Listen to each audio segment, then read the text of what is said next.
Good afternoon. I am Jeremy. I'm a youth pastor from Mobile, Alabama. So, a bunch of you probably drove through my city. You saw a battleship, right, as you were driving down the interstate. Yeah, that's us. I'm going to talk to you about changing the world in 6 steps. If there's one thing I know about teenagers, it is that they care deeply about their life, their friends, and their world. And over the last several years, we have been working really hard to equip students to make a difference in the world. And so we've developed these 6 steps. And I could just go through the steps and tell you, but I think I'd way rather do it by telling you the story of a couple of students. This is Bailey Lott. Bailey Lott began with step 1. Step 1 is discovering your passion. So here's the deal. If you want to make a difference in the world, it has to come from something you believe in. It has to come from the deep parts of who you are. And so what we want us to do is think about the world. Think about your school, your city, your nation, or the rest of the world and say, where is it that my heart gets troubled when I'm scrolling through Facebook and see something that's going on there, right? Where is it that I look out and I say, that's not right. Somebody should do something about that. So the first step was we discover our passion. Bailey's passion was the people in the developing world. And so she decided to go on to step 2. Step 2 is to discover the problem. Turns out when you look at the developing world, there are a lot of problems. And she found out that more people are involved in slavery today than all of the people that were involved in the transatlantic slave trade. That's a problem. That ignited her passion. And she said, this problem has to be fixed. And so she went to step 3. She asked the crucial question, and that is, what is it that 2 or 3 teenagers in Mobile, Alabama can do about modern day slavery? It sounds like a simple question, but that question is incredibly powerful because oftentimes what we do is we log onto Facebook and we see modern day slavery and we say, wow, that's a huge problem. Somebody should do something about that. Next item in the feed, right? Because it seems so big that I can't handle it. I can't do anything about it. When we ask this question, we take these huge problems and we bring them down to something that we can do. What can 2 or 3 teens in Mobile, Alabama do about modern day slavery? She asked that question and she came up with a bunch of ideas. But in her research of that, she found an organization called IJM, the International Justice Mission. She thought initially, well, maybe I could go over there. And then she thought about all the things involved, right? The plane tickets, trying to rescue people from slavery, not really possible when you're 15 and live in Alabama. But International Justice Mission does just that. They've got lawyers, they've got police officer, military people. IJM goes alongside the countries and the police force and the lawyers. They help them find and release the slaves. They help them transition back into society. And then they help put the people who are enslaving humans behind bars. So she went to step 4. She made a plan. She couldn't go over there. She couldn't free the slaves. But one thing that Bailey could do as 15 years old in Mobile, Alabama, is she could raise awareness. Because when she talked to her friends about modern day slavery, none of them even knew it existed.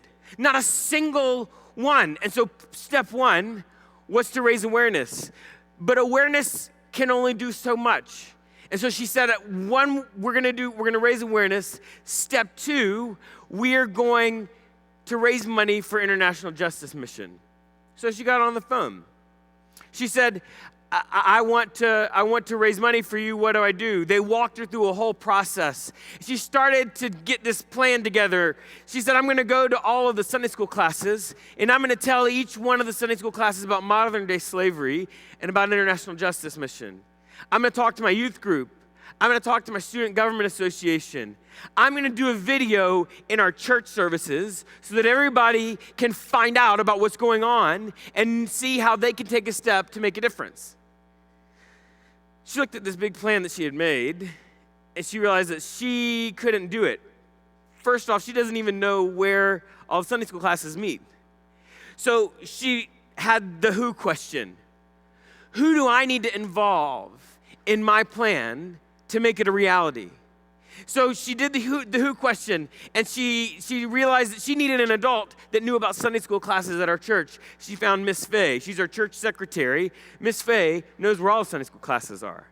Miss Faye and Bailey teamed together to coordinate all of these Sunday school class presentations and to raise awareness. And then it was time.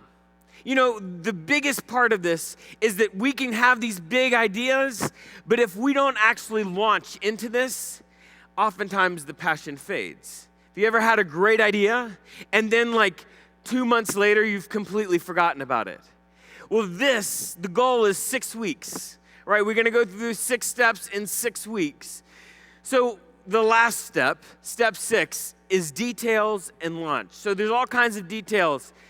And what we say is, if a detail is getting in the way of you launching your ministry, your plan, you cut it. Unless it's absolutely central, you just don't do it. Bailey wanted to do a video, but she couldn't make the video, and she couldn't get in the worship service in time, so she didn't do it. That part of the plan was gone. So she made a presentation to our youth ministry. She told them the plan, raising awareness, raising money. And she asked anyone who would be willing to help her to help. She had 30 students sign on to her plan to raise awareness about modern-day slavery. Half of the public schools in our town found out about it through the other students that had signed up to raise awareness and to raise money. They raised thousands of dollars. Bailey got to talk and meet with the people at International Justice Mission, and she has now traveled all over the world doing ministry, doing mission work, and this very afternoon is sitting in our church trying to dream up ways to help children and teenagers engage with the mission of God. That's the 6 steps. This guy named Steven, he's pretty cool. He loves chocolate. Anybody here love chocolate? Yes. He found out when he was going through these steps that over half of the world's chocolate is harvested by slaves. And Steven said, that's messed up. Because when I'm buying my chocolate bar in the grocery store, I am supporting slavery. That can't happen. So he started to do research, and he found out that there's slave-free chocolate. You can buy it. And you know what? It tastes just as good as not slave-free chocolate, and your conscience is clear. So he worked with local stores to offer slave-free chocolate. He ordered slave-free chocolate, and he sold it in a little corner in our youth ministry room.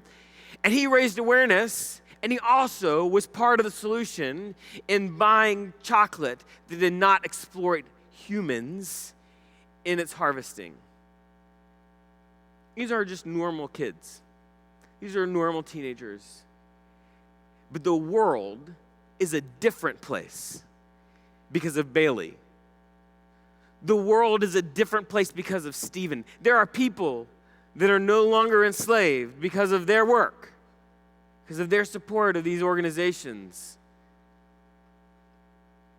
Anyone who tells you that you can't change the world is lying to you.